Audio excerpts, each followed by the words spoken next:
Good evening and welcome to this October 9th, 2020 meeting. Thank you for joining us in this meeting format where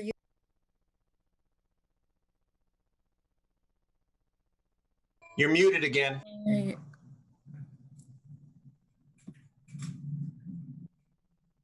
All right, this time I really mean it. Good evening and welcome to the November 9th, 2020 City Council meeting. Thank you for joining us in this remote meeting format we're using in response to Governor Brown's Stay Home, Save Lives order.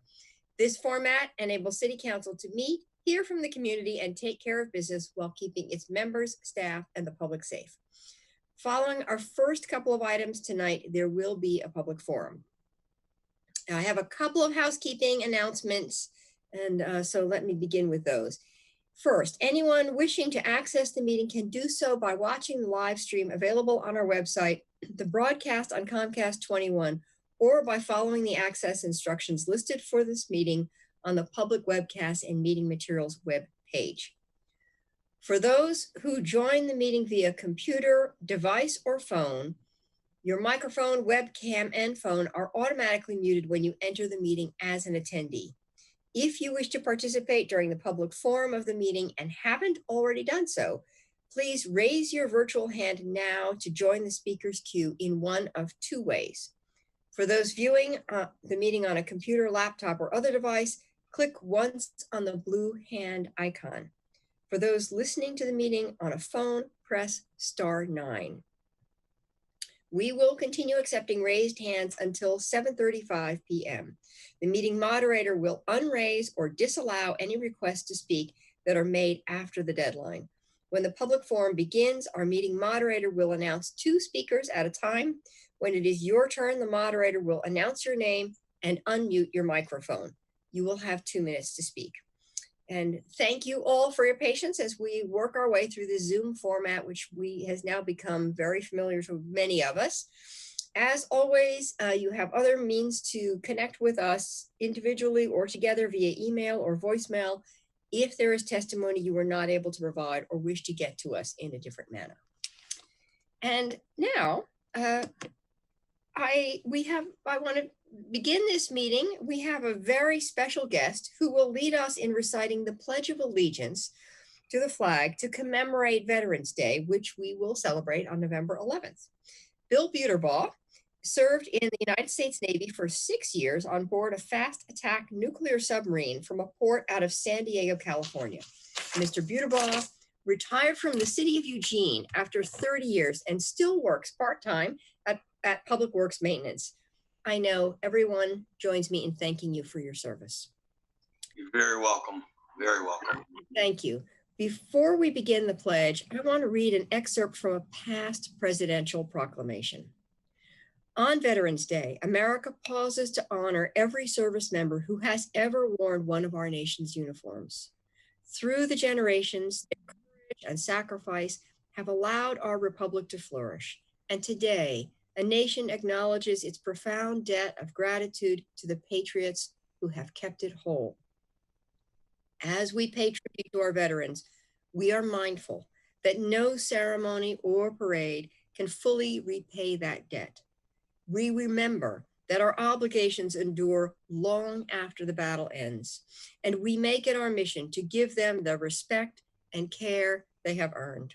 When America's veterans return home, they continue to serve our country in new ways, bringing tremendous skills to their communities and to the workforce. Under the most demanding of circumstances and in the most dangerous corners of the earth, America's veterans have served with distinction. With courage, self-sacrifice, and devotion to our nation and to one another, they represent the American character at its best. On Veterans Day and every day, we celebrate their immeasurable contributions, draw inspiration from their example, and renew our commitment to showing the fullest support of a grateful nation. And now, you are invited to join us as Mr. Buterbaugh recites the Pledge of Allegiance to the flag. And I invite you to stand if you are able. Please place your right hand over your heart, please. I'll begin. I pledge allegiance to the flag of the United States of America and to the republic for which it stands, one nation under God, indivisible, with liberty and justice for all. Thank you. Thank you so very much. Appreciate your service and appreciate your joining us today and helping us honor all of America's veterans. It's a pleasure. Thank you. Thank you so much. Hey, Mayor, if you wouldn't mind, I'd like to just say a couple of things. Please. I know it's a little out of character, but I just want to give a really extra special shout out to Bill, because most of you don't know that he really represents the heart and soul of our Public Works Maintenance Division. On all of those incredibly intense, stormy nights, Bill has always been there working. He's extremely well known for his chili and for feeding the crews during multiple 24-hour shifts, and has always stood as an icon and a mentor to many of us that see his service as what we all strive to do. So thank you, Bill. It's so great to see you. Thank you so much, Sarah, for sharing that. Okay, our first item of business are committee reports and items of interest. So are there, Betty, Councilor Taylor, take it away. Thank you. First, congratulations to Councilor Simple. And after that, I just spent a few nights at Bandon, and I talked to a person, the owner of the motel where I was staying, and he told me that they pay their police with the travelers' fees, the fees that are added to your hotel whenever you stay somewhere. And I continue to think that we could use our hotel fees for some other purposes than tourism, and if we need money, and I think the city does need money probably. And thanks to our guest. And I think that's it for now. Thank you. Okay, thank you. Are there other comments from councilors? Reports, anything? Councilor Zelenka. Yeah, also congratulations, Emily. Good win. Thank you. The Police Commission will meet on Thursday at 5:30. You can do it virtually. And the ad hoc committee for police policy will meet tomorrow at 6 o'clock. You can tune into that as well. So thanks. Okay, anybody else?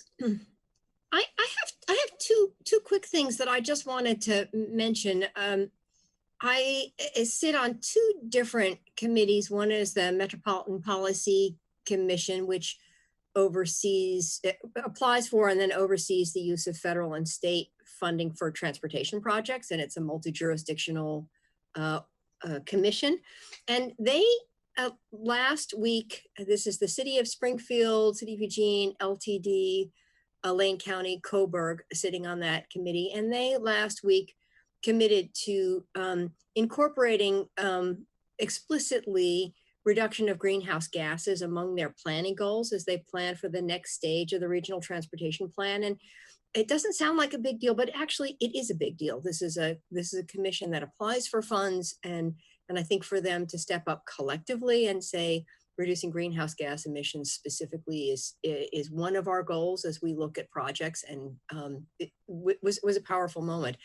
And the second is I also sit on the Public Safety Coordinating Council, which is a similar multi-jurisdictional committee that applies for and oversees the expenditure of federal and state dollars related to public safety. And they conducted in the meeting, spent an hour reviewing diversity, equity, and inclusion, and with people both first talking about their own experiences, what they're the first of in their family's history, and first to be college educated, or first to be born in this country, and then and then really weighed in on the challenges within the public safety system, that where they see inequities for people coming through the system, and the challenges they see. So I felt that both were a testament to where we're going broadly as a community, to really be embracing our work on climate change and embracing our work on equity and fairness. And so I just want to shout out to both of those committees, and it was a powerful week. Okay, with that, we are ready to do the consent calendar. I move to approve the items on consent calendar 1. Second. All in favor, please raise your hands. 1, 2, 3, 4, 5, 6, 7, 8. Thank you very much. And that passes. And we are now ready to proceed to the public forum. The public forum is an opportunity for individuals to speak to the City Council on any city-related issues, except for those items which have already been heard by a hearings official or are on tonight's agenda as a public hearing. And Councilor Semple has pointed out to me that we approved 2.5 minutes in our operating agreement. So I think we're setting the clock for 2.5 minutes. Each person will have 2.5 minutes to speak. When it is your turn and your microphone has been unmuted, please state your name clearly, and for Eugene residents, your ward, if known, before beginning your comments. If you are watching the meeting, the timer should be visible. A yellow light will come on when you have 15 seconds to complete your comments. The red light and beep indicate the end of the 2.5 minutes. When your time has concluded, the moderator will mute your microphone and move on to the next speaker. For those who have connected to the meeting via phone and don't have the benefit of seeing the timer, please be aware that your microphone will be muted when the time is elapsed. And I think with that, Naya, do we have a lineup of a few folks to speak? Yes, Mayor, we have 5 people Okay. to speak. And did you want to wait to adjust the timer a moment? Okay, hold on just a moment.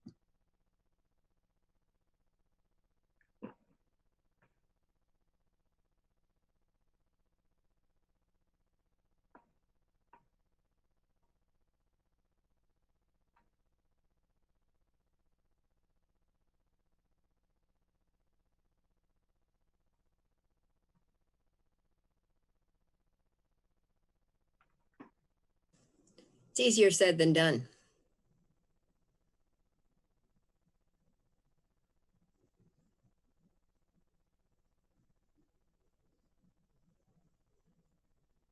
Yes, when we share duties and switch. So she's probably not used to that. So we are helping her out. Okay, great, thank you.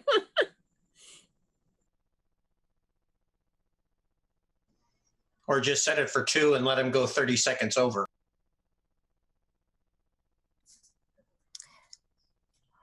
Yeah, you want to just set it for 2 minutes and then we'll just let him go 30 seconds over. Timer. That might be easier. Yeah, let's do that. I think if that's easier to set right now.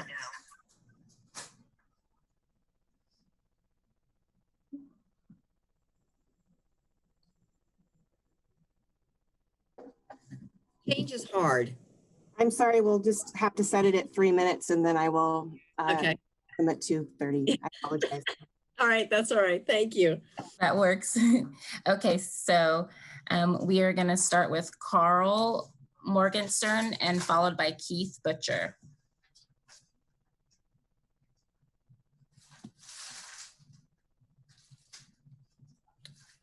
Carl, if you would please unmute. I see that. Hopefully you can hear me now. Yes.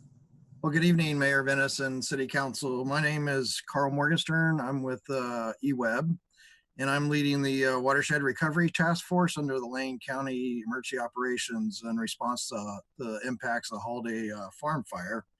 I just want to thank you tonight. The City of Eugene has been instrumental in providing us expertise in a couple fields that we were lacking when we started our response. And and the city has stepped up and has really done an amazing job in helping us in this response. As you know, this is a big impact to our sole source of drinking water, burned 20% of the watershed and destroyed over 430 homes.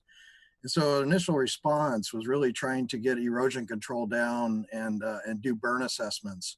And one of the areas that we are lacking expertise, because our crews were busy on the electric side supporting a response to our burned electric lines, was arborists. The ability of using your arborist to help us identify hazard trees while we're doing burn assessments that allowed us to understand which trees we could keep, which ones we could fall as part of our erosion control design was key. And so I want to give thanks out to Craig Carnegie for allowing us to use your arborist for almost 4 weeks, and Eric DeBoard, who helped coordinate that, and of course Scott Altenhoff and others like Heidi and Corey, the arborists that supported us throughout the weeks that they were able to provide us that help.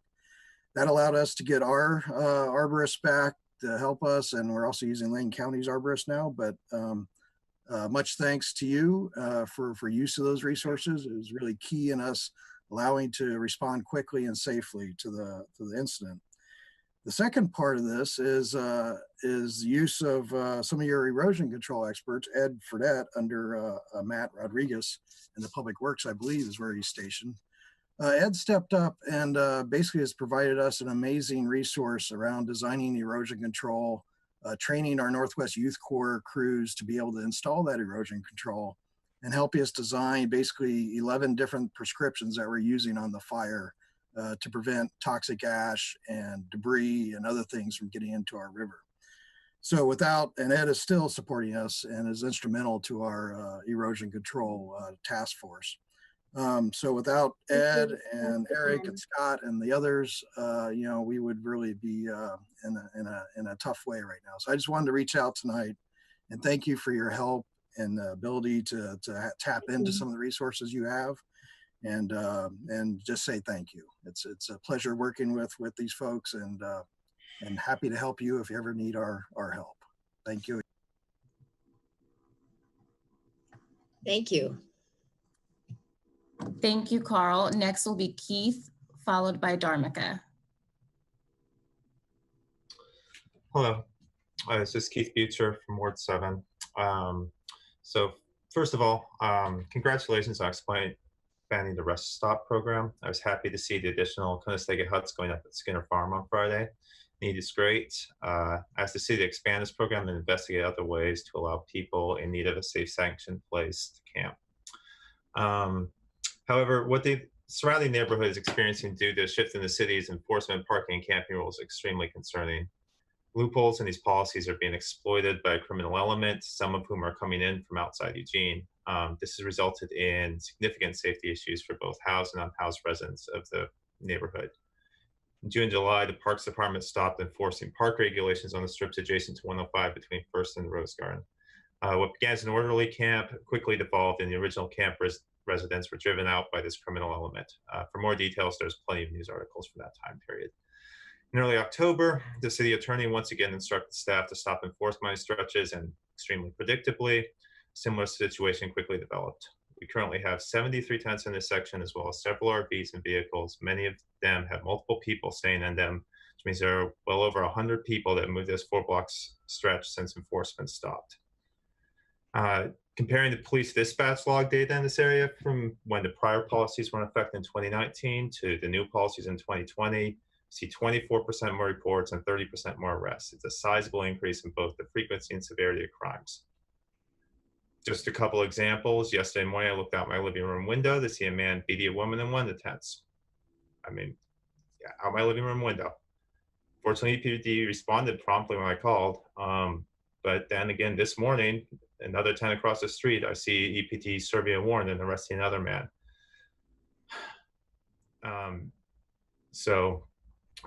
Just a couple of examples of what's going on over there and what the city's tacitly condoning. And the first time in 17 years, my family is seriously considering leaving Eugene. So we've watched the community we've helped build being destroyed by the city's lack of public safety enforcement. Thank you for the time, and I hope we get some action on this sometime.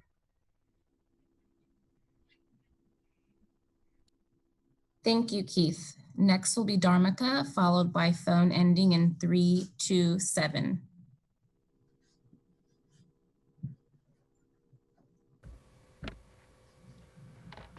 Hi, thanks. Here to point out a hole in the city code that's leaving a number of Eugene residents sleepless in the early morning hours due to a planer at Zippo Laminators on West First Avenue. After being woken up several days a week since May, I found about 20 others online in October who'd also been woken by this, and canvassed a block near me last night and found 7 and 12 households that have lost sleep due to this noise. It's not the trains, which is another story. It's a loud whining sound that vibrates through windows and earplugs. It can start at 4 or 5 in the morning and go for hours several days a week. People as far as 4 miles north have been kept awake by this noise. I live in Train Song neighborhood, by the way. I'm sorry, Ward 7, yeah. When I first heard it, I thought a neighbor was operating a power tool or shop vac at 4 a.m. And it turned out to be Zippo, half a mile south of me.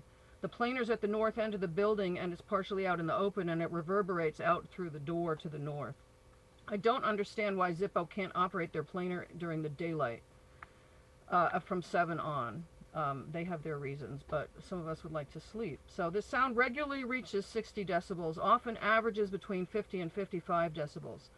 Even when the decibel level is lower, it still wakes people. It's not just a matter of decibels, it's a loud whining motor that reverberates at a frequency that disturbs sleep. City Code 480A, noise disturbance, means any sound which annoys or disturbs a reasonable person of normal sensitivities. This sound is definitely a noise disturbance. In the Eugene City Code, it's illegal to play music at night that causes such a noise disturbance. Under Environmental Noise Disturbance 6.750B, it's illegal to idle an engine for 15 minutes, although apparently industrial planers don't count. Under 6.750C, D, and E, it's a noise disturbance to load and unload vehicles and open crates at night, do construction, and operate leaf blowers and lawn mowers at night. F prevents residential pumps, fans, and air conditioners from exceeding 60 decibels for any period of time at an affected residential property at night. However, 6.750G allows for commercial and industrial noise under 60 decibels averaged for 1 hour, whether it's day or night.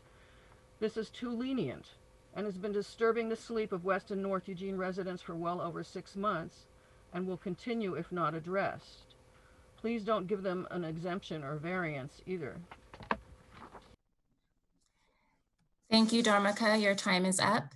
Next, we will have phone ending in 327, followed by Lynn.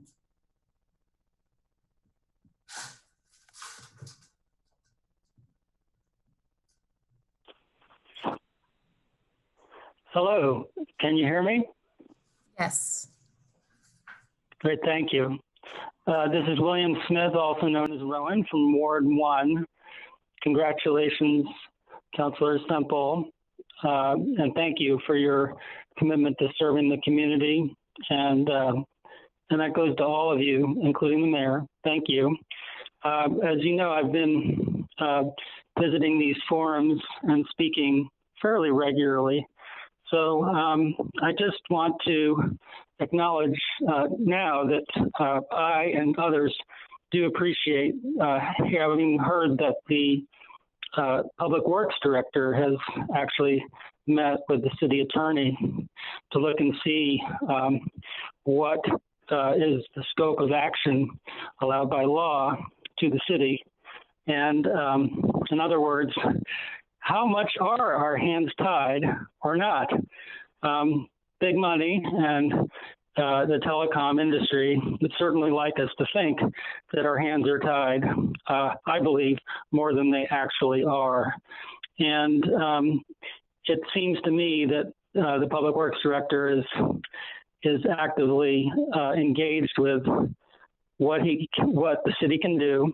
And he's also, I'm impressed, and there are a number of us impressed by how he is trying to understand and evaluate the science regarding wireless safety. And so that work will continue. I know Mark, who has spoken to you, I believe maybe a month or so ago, has been working with the Public Works Director, and I look forward to hearing more about what can be done, and also an assessment of what science can be trusted, especially peer-reviewed independent science that is not funded by industry. So anyway, I guess that's all for now. Thank you again for your willingness to consider that more action is possible. That's all for now. Thanks. Okay, thank you. Next, we have Lynn for our final speaker. Hi, my name is Lynn Woodrich, and I'm the Active Bethel Citizens Co-Chair, living in Ward 6 with my 92-year-old dad, and I'm a homeowner in the Bethel portion of Ward 8. On April 22nd, the City of Eugene presented Bethel redevelopment to the City Council, and you passed a motion 7-1 to direct the City Manager to develop a comprehensive planning, implementation, and funding strategy to achieve community and economic prosperity in Bethel. The first strategy was continued neighborhood engagement and capacity building. Since then, Active Bethel Citizens had a Building a Better Bethel Zoom meeting on April 25th with elected officials, hearing ideas from Bethel residents. ABC has increased our email reach from 300 to 579, and we formed the Bethel Business Alliance, which has included many local businesses in our shopping local promotions to the Bethel neighborhood. We hosted 3 social justice Zoom meetings and have formed a social equity work group. We're doing our part and will keep growing our community reach. We know the City Manager has a full plate at this time with COVID-19, homeless, and wildfire victim situations, but we need to continue with our efforts to build a better Bethel and ask the City Council to let ABC know the progress on the motion. No longer do we want to be referred to as felony flats. We're proud to live in Bethel and we want to see it thrive. Now we just ask the City Council to join us in helping Bethel be all that it can be. Please encourage the City Manager's office to include ABC in developing the comprehensive planning, implementation, and funding strategy to achieve community and economic prosperity in Bethel. The Bethel neighborhood needs to be next in line to receive Envision Eugene planning. Our last neighborhood plan was created in 1982. Thank you very much.